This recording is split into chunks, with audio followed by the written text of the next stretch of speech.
शांति आ जाए। ये ठीक नहीं है, पर यह ठीक है कि आप के द्वारा उन लोगों को उद्धार किया जाए, आपके द्वारा वो लोग बचाए जाए, आपके द्वारा उनकी जिंदगियां बदली जाए।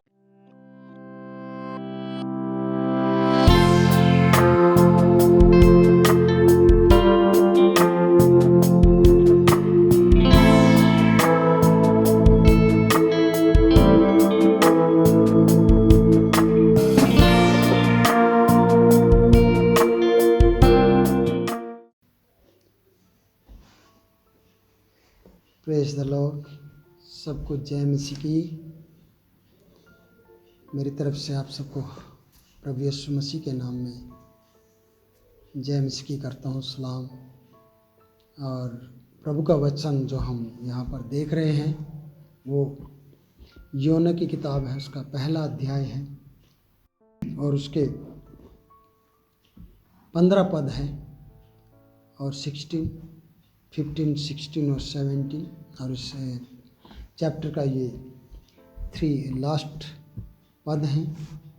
यहाँ पर प्रभु के वचन में हम जब पढ़ते हैं मेरे प्रियो, वचन इस प्रकार से बताता है, तब उन्होंने योना को उठाकर समुद्र में फेंक दिया और समुद्र की भयानक लहरें थम गई।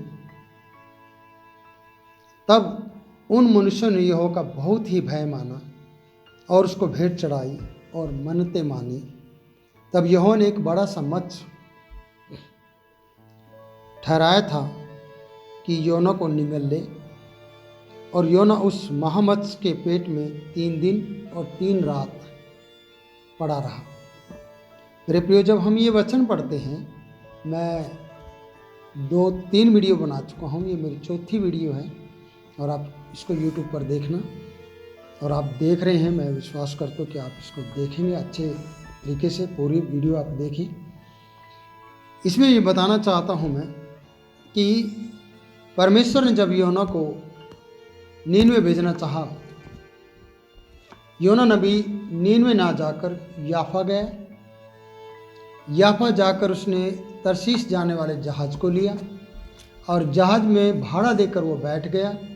जब वो भाड़ा देकर बैठा तो सभी यात्री के साथ कहते कि जब हम ट्रेन में चढ़ते हैं या बस में बैठते हैं तो हमारे कई मित्र बन जाते हैं और उनसे हम बातचीत करते हैं। लेकिन योना जानता था कि इसके अंदर क्या चल रहा है।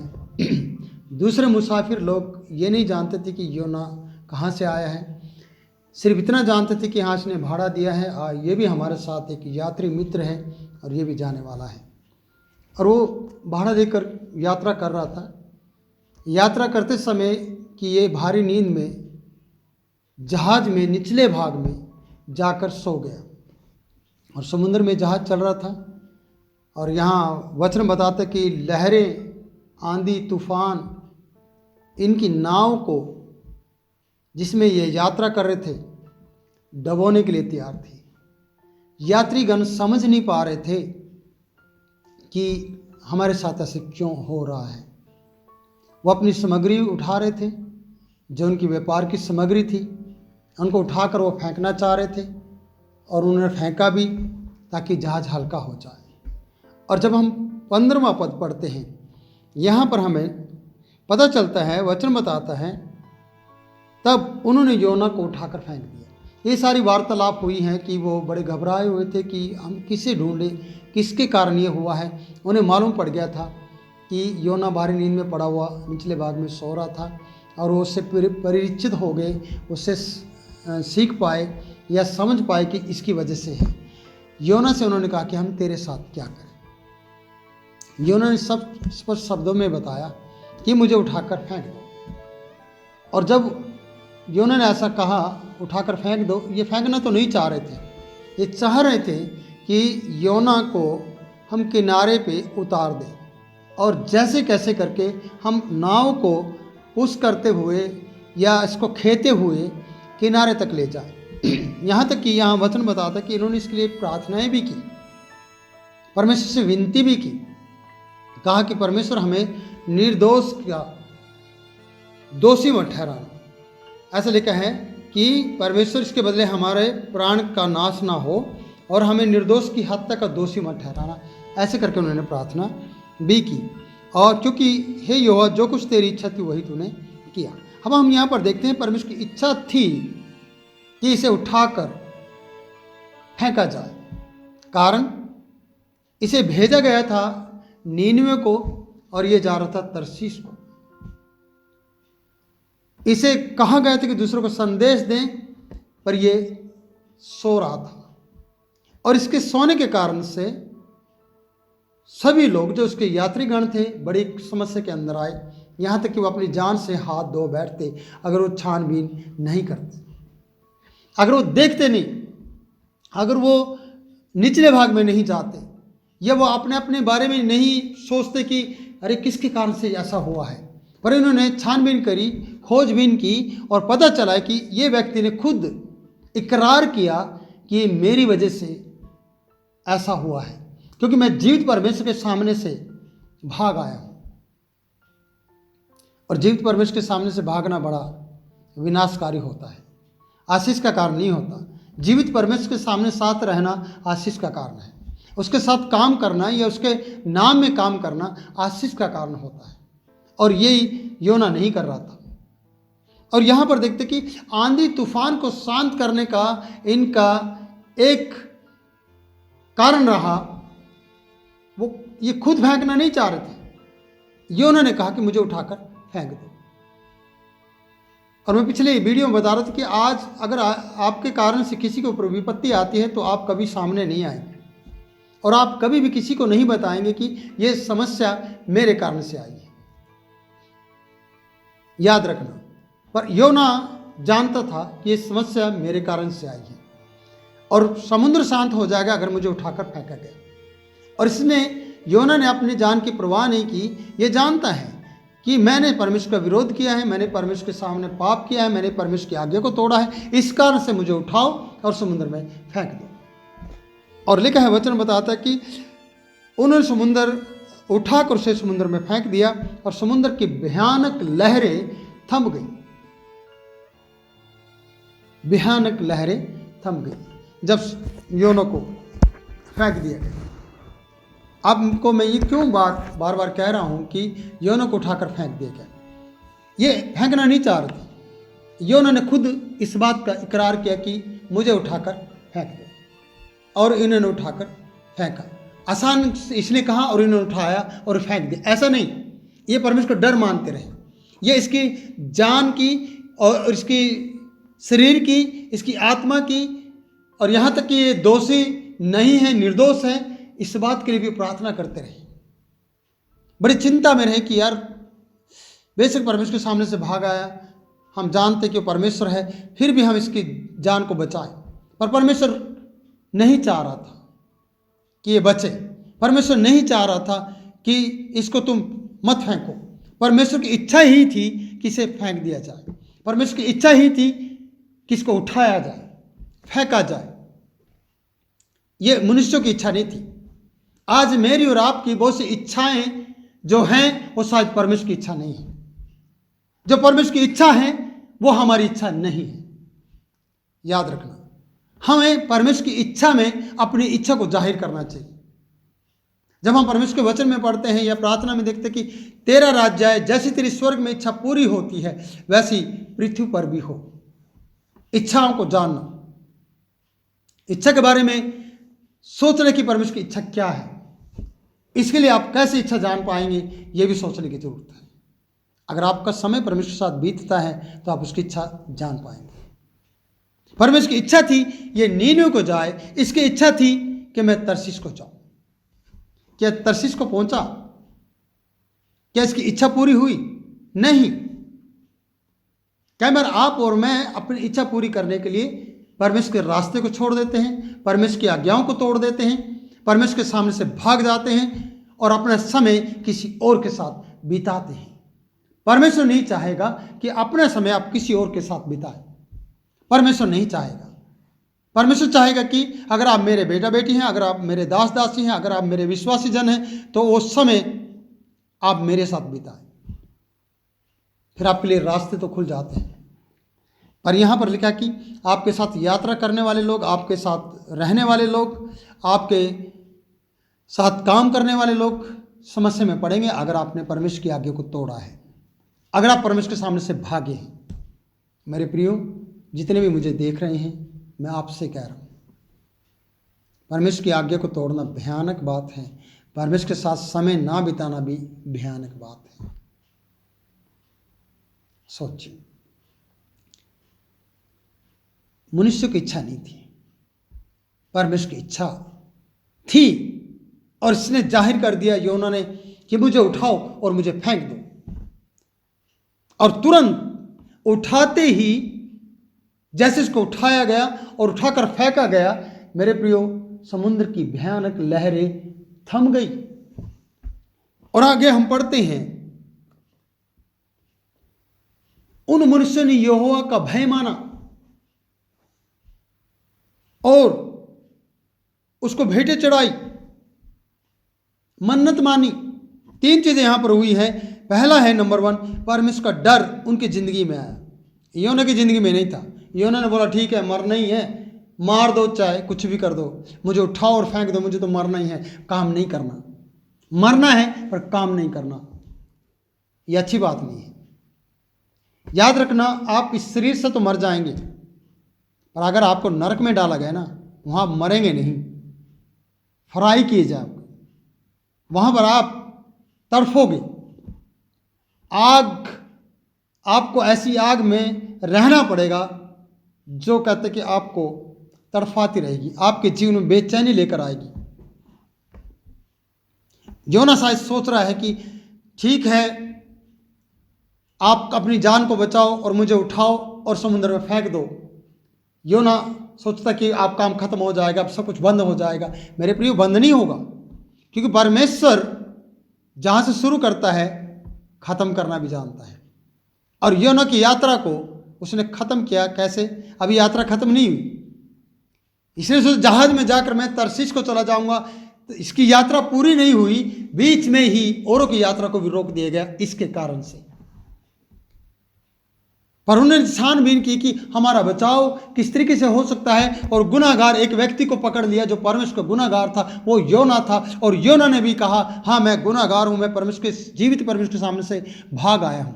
और जो जीवित परमेश्वर के सामने से भाग आया योना, उसने ही कहा मुझे उठाकर समुद्र में फेंक दो।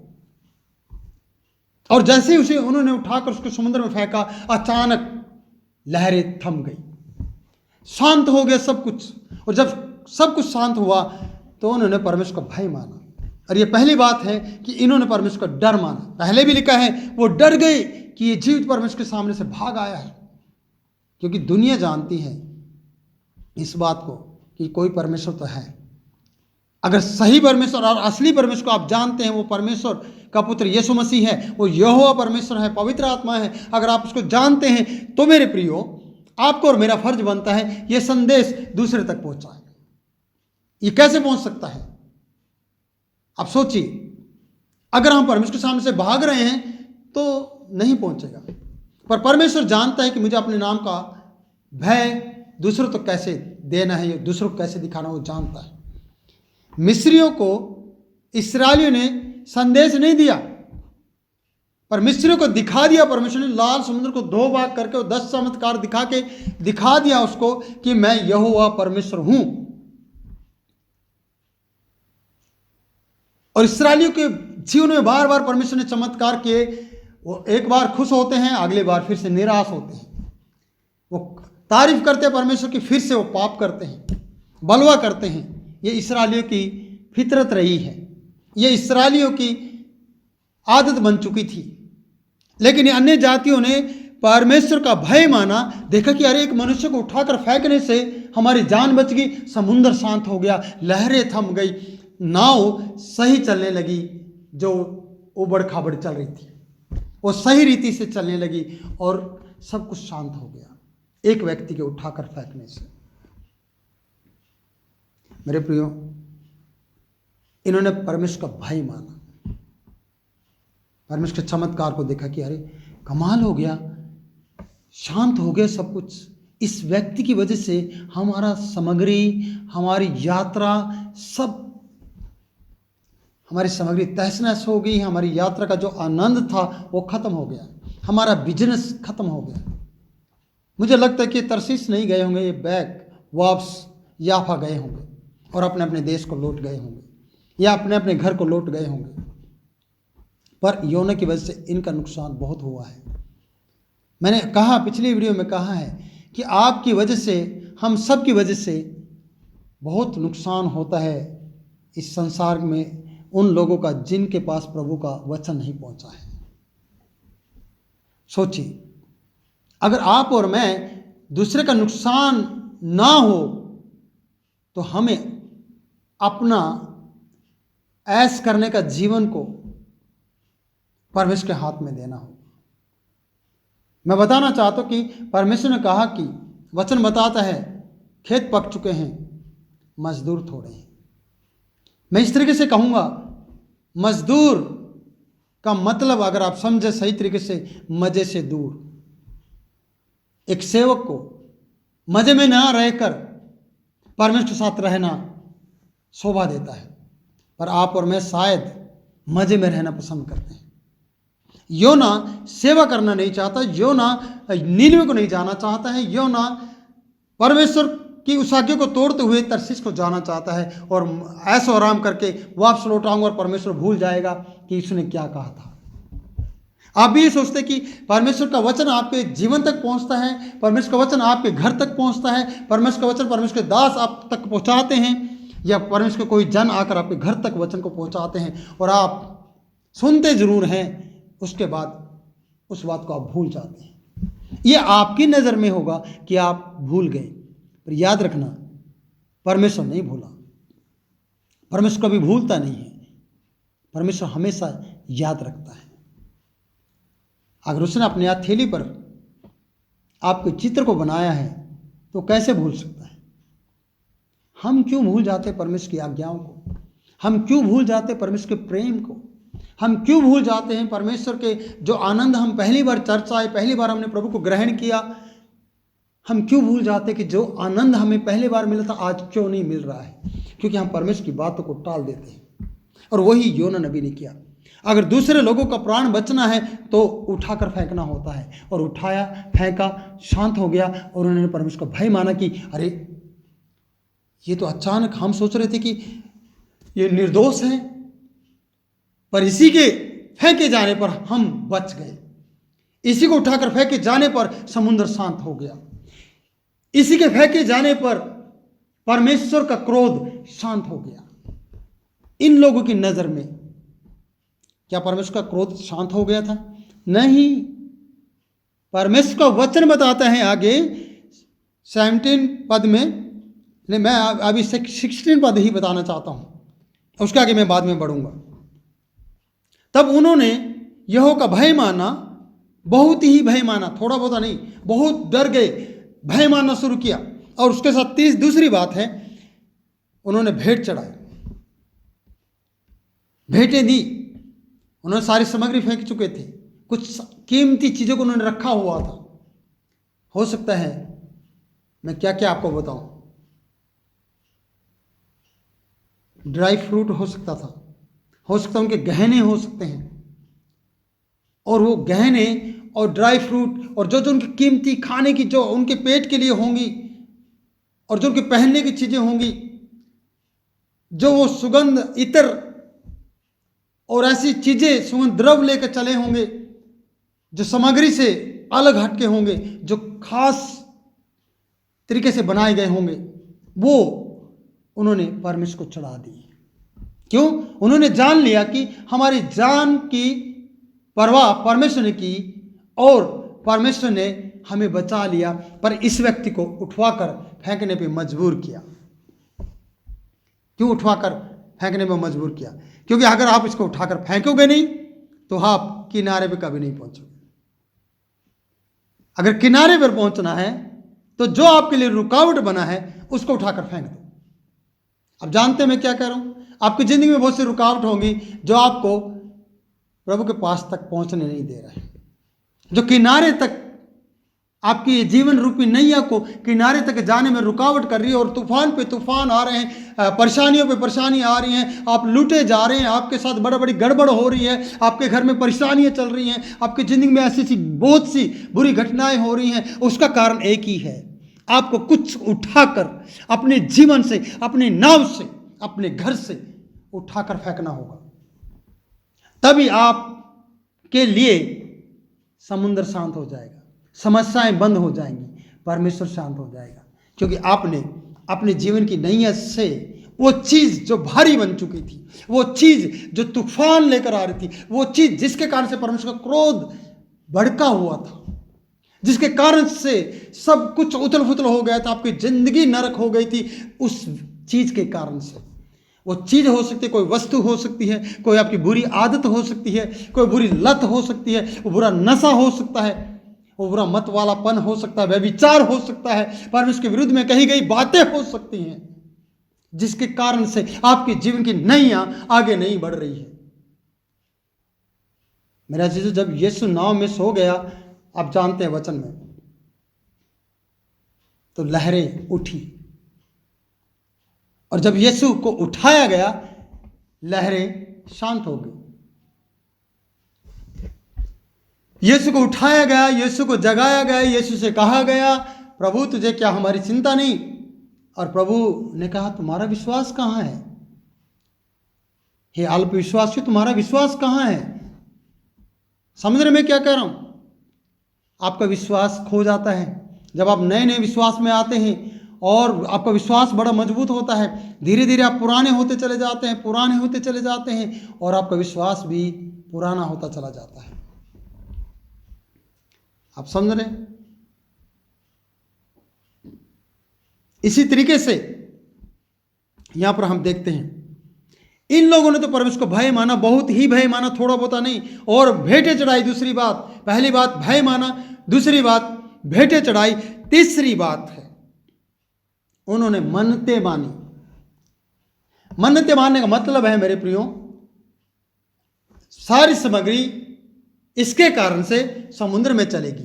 परमेश्वर के चमत्कार को देखने के कारण से जो कुछ इनके पास था, वो परमेश्वर को दिल से उसके चमत्कार को देखकर, उसके कि परमेश्वर चमत्कार है जिसके बातों से समुद्र शांत होता है, जिसके सामने से भागे हुए व्यक्ति को फेंकने से समस्या का हल होता है, समस्याएं चली जाती हैं। इस बात को उन्होंने जान लिया और वो परमेश्वर को दे दिया, भेंट के रूप में दे दिया। अब तीसरी बात है, मन्नतें मानी गई। अब मन्नतें का मतलब है कि आज मेरे पास वो चीज नहीं है, कल मैं उसको परमेश्वर तुझे चढ़ाऊंगा। ठीक है, हमारी यात्रा आगे नहीं बढ़ रही है, पर परमेश्वर आगे से फिर से हम जब यात्रा पे जाएंगे तो हम मन्नत मानते हैं कि हम फिर से आपको भेंट चढ़ाएंगे और फिर से आपको खुश करेंगे। जब भी हम यात्रा में समुद्र जहाज में बैठते हैं तो तेरा नाम लेकर कहेंगे, यहोवा परमेश्वर हमारी यात्रा को सफल कर, और हम ये मन्नत चढ़ाएंगे। अगर आपने हमारी यात्रा को सफल किया तो हम ये मन्नत मांगते हैं कि हम तुझे जाकर भेंट चढ़ाएंगे, और जब हम वापस आएंगे तब भी तुझे भेंट चढ़ाएंगे। मन्नत मानी। आज विश्वासियों की कोई मन्नत नहीं है, आज सेवकों की कोई मन्नत नहीं है। आप जानते हैं, इसहाक के लिए जब जीवन साथी को अब्राहम ने अपने सेवक को भेजा कि जाकर मेरे बेटे के लिए एक पत्नी लेकर आ, उसके लिए एक जीवन साथी लेकर आ, तब उसने मन्नत मानी, अगर तू परमेश्वर मेरी यात्रा को सफल करता है तो मैं आपसे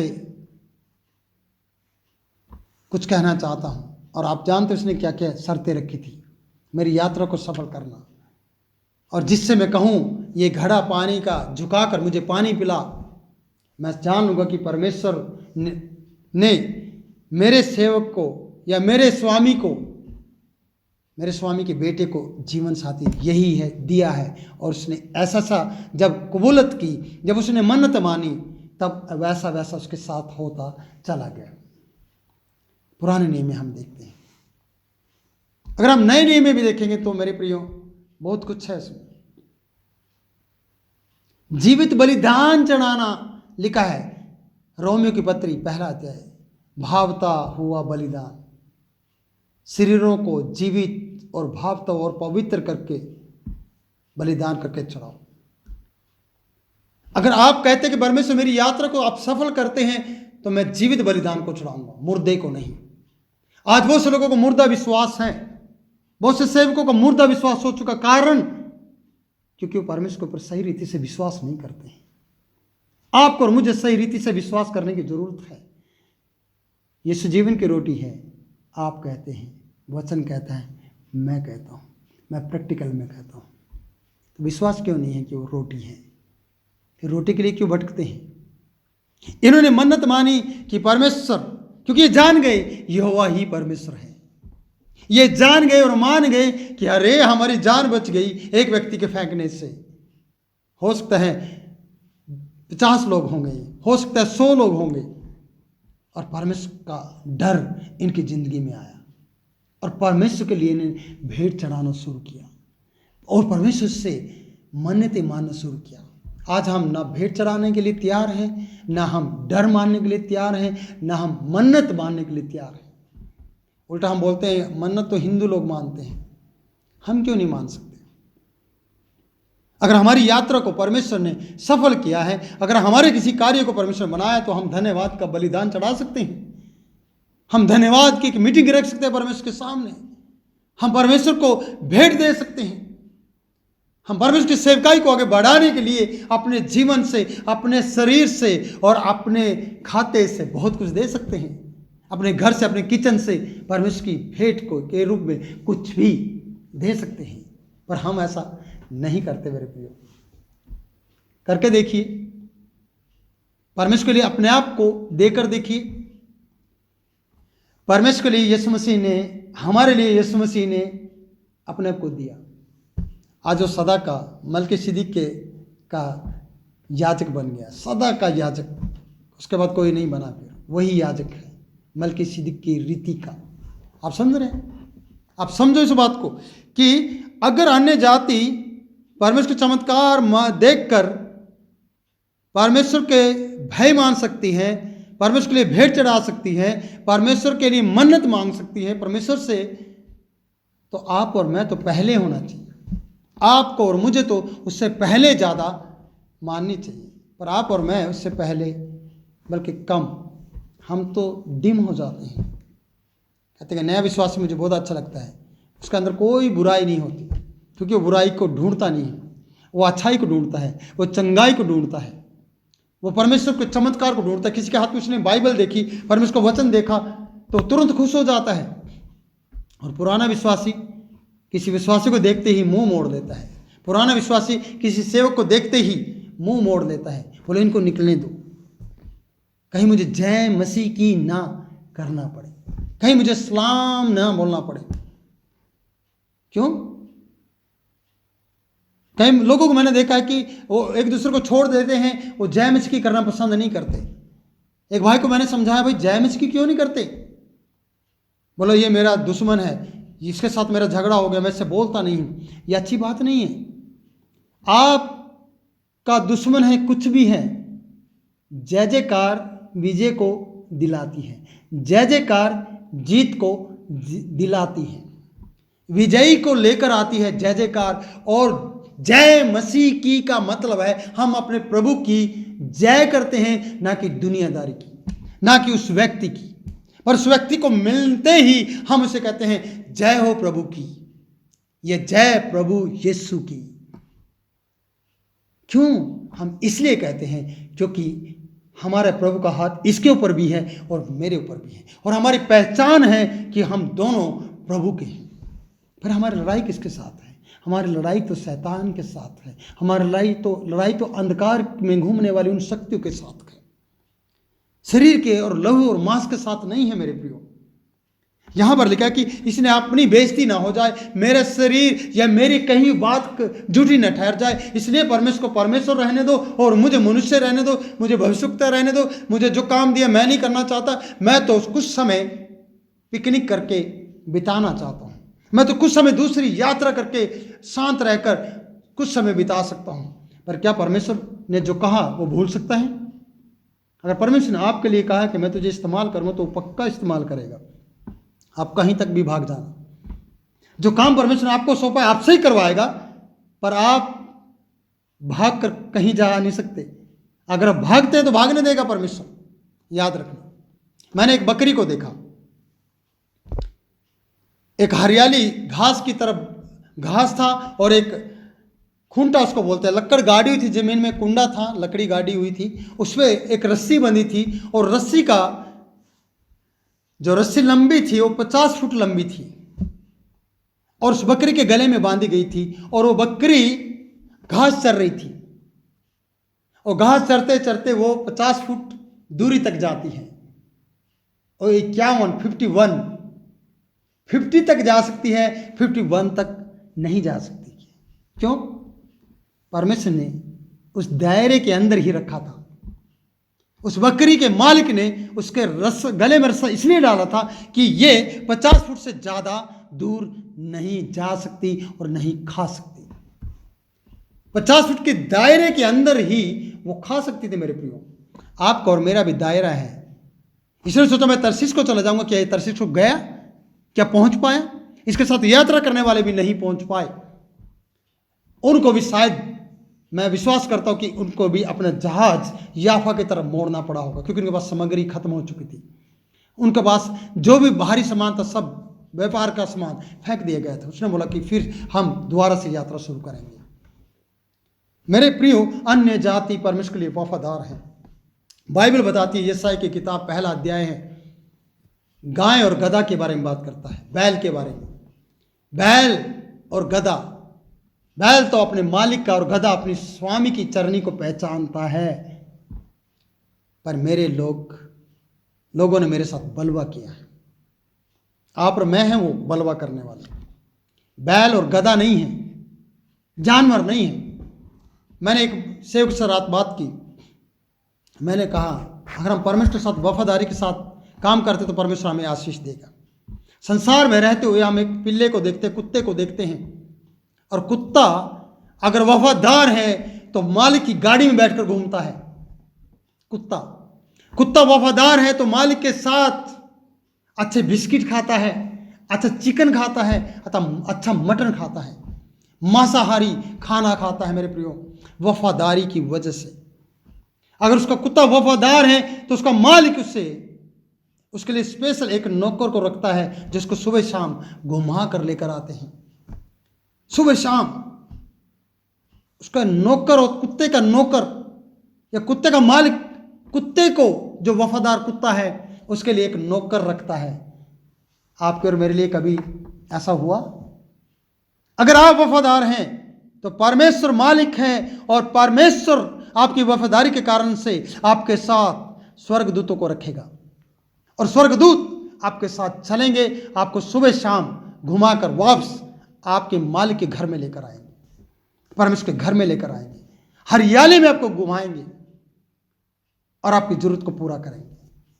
अरे समझ, अगर आप वफादार हैं। योना ने वफादारी नहीं दिखाई, एक दूसरे लोगों ने वफादारी दिखाई कि उन्होंने सामान तो फेंका, वो अनजाने में फेंका। अगर वो समय रहते हुए इस व्यक्ति को जगा देते, समय रहते हुए इससे पूछ लेते, समय रहते हुए इसको फेंक देते, तो उनको अपना सामान फेंकना नहीं पड़ता। समय रहते हुए अगर हम जो चीज़ हमें फेंकनी चाहिए उसको नहीं फेंकते, तो वो सड़ाहट को पैदा करेगी, आपकी ज़िंदगी को सड़ा देगी। अगर आपके फ्रिज में खाना रखा है 1 दिन का, 2 दिन का, अगर आप 3-4 दिन उसको नहीं देखते, 15 दिन उसको नहीं देखते, उसे इस्तेमाल नहीं करते, 15 दिन के बाद आपके फ्रिज में सड़ाहट पैदा हो जाएगी, बदबू पैदा हो जाएगी।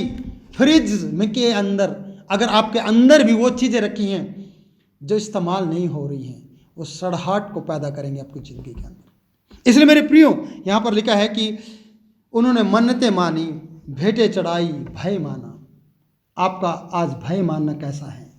आपका भेंट चढ़ाना परमेश्वर के सामने कैसा है?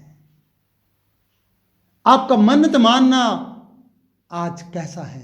चेक करिए। क्या भय मानते हैं? क्या भेंट चढ़ाते हैं? क्या आप मन्नत मानते हैं? 3 चीज़ें चेक करिए, वरना दुनियादारी परमेश्वर का भय मानेगी पर आपको उठाकर फेंक देंगी। परमेश्वर नहीं चाहेगा कि आपको फेंका जाए। परमेश्वर का वचन बताता है परमेश्वर को खुशी नहीं होती कि कोई धर्मी जन मरे, परमेश्वर को खुशी नहीं होती कि कोई दुष्ट मरे, बल्कि वो मन फिराए। और आप दुष्ट तो नहीं हैं, आप विश्वासी हैं, आप सेवक हैं, आप पासवान हैं, आप याजक हैं, आप कोई भी हों। अगर देख रहे हैं मुझे तो मेरे प्रियो, आपको और मुझे भय मानना चाहिए, भेंट चढ़ानी चाहिए और परमेश्वर को धन्यवाद देना चाहिए। अगर हम परमेश्वर को धन्यवाद देते रहेंगे और उसकी आज्ञा को मानते रहेंगे, कभी भी आपकी यात्रा में तूफान आंधी नहीं आएगी, कभी भी आपके जीवन की नैया डगमगाएगी नहीं। याद रखना, कभी भी नहीं डगमगाएगी। आप चाहते हैं कि आपके नैया डगमगाए? नहीं चाहेंगे। आपका परिवार नहीं चाहेगा, आपकी फैमिली नहीं चाहेगी। आपकी नैया में हो सकता आपका परिवार बैठा हो प्रियो, पर आप अपने परमेश्वर के साथ रिश्ता, संबंध, रिलेशनशिप अच्छा रखिए, रिश्ते सुधारिए, समय दीजिए, समय बिताइए परमेश्वर के साथ। और जब आप समय बिताएंगे तो मैं सच कहता हूँ आपको, मेरा वादा है आपका जीवन में कभी भी परेशानी नहीं आएगी। मेरे प्रियो, अगर मैं अपने बारे में बताऊं, जब तक मैं परमेश्वर के साथ सीधा नहीं चला तब तक परमेश्वर ने मेरे ज़िंदगी को योना की तरह कर दिया, उथल पुथल कर दिया। मेरे ज़िंदगी में 7 एक्सीडेंट हुए और बड़े भयानक एक्सीडेंट हुए। एक लास्ट एक्सीडेंट मेरी ज़िंदगी में हुआ, मैं आपको बताना चाहता हूँ मेरे प्रियो। लास्ट नहीं कहूँगा, उसको मैं बीच का कहूँगा। बिजली की तारों पे, इलेक्ट्रिसिटी पे की तारें जो वायर होती हैं, जो मेन लाइन होती है, उसके ऊपर मैं गिर गया और मेरी कमर, मेरी टांग, मेरा चेहरा सब जल गया, क्योंकि मैं परमेश्वर के साथ सीधा नहीं चला। और ऐसे कितने ही एक्सीडेंट मेरी ज़िंदगी में हुए क्योंकि मैं परमेश्वर के साथ सीधा नहीं चला। और जब सीधा चलने लगा उसके बाद मेरे कभी एक्सीडेंट नहीं हुआ। क्यों? मैंने जान लिया परमेश्वर इसको वहीं भेजना चाहता है जहां परमेश्वर की इच्छा है। और फिर भी इसने कहा चलो मर जाऊंगा, आत्महत्या कर लूंगा, पानी में फेंक दो, मैं मर जाऊंगा, डूब जाऊंगा। परमेश्वर ने कहा मरने नहीं दूंगा। मच्छ को, बड़ी मछली को, महामच्छ को, यहां पर लिखा है बड़ा सा मत्स्य परमेश्वर ने ठहराया उसके लिए, और योना, ताकि वो योना को निगल ले, कि वो योना को निगल ले। परमेश्वर ने ठहराया बड़ा सा मत्स्य, परमेश्वर ने ठहराया बड़ी सी मछली, परमेश्वर ने ठहराया कि इसको जिंदा निगल ले। बड़ी अफसोस की बात है कि इसे जिंदा निगला जा रहा है, चबाया नहीं जा रहा है, क्योंकि परमेश्वर इससे काम लेना चाहता है। आप कई बार कहेंगे परमेश्वर मेरा एक्सीडेंट हो गया, मुझे जल्दी ठीक कर दे, मैं तेरा काम करूँगा। परमेश्वर ठीक कर देगा, फिर आप काम नहीं करोगे क्योंकि आप ठीक हो गए। मैंने ऐसे कई विश्वासियों को देखा जिनको परमेश्वर ने 4 पाई से उठाया और उन्हें चंगा किया, और उनका एक ही कारण कि परमेश्वर मुझे बचा ले, परमेश्वर मुझे उठा ले, परमेश्वर मैं चलूँ फिरूँ, काम करूँ और तेरी महिमा करूँ। और मेरे प्रियो, क्या वो रेगुलर चर्चा है?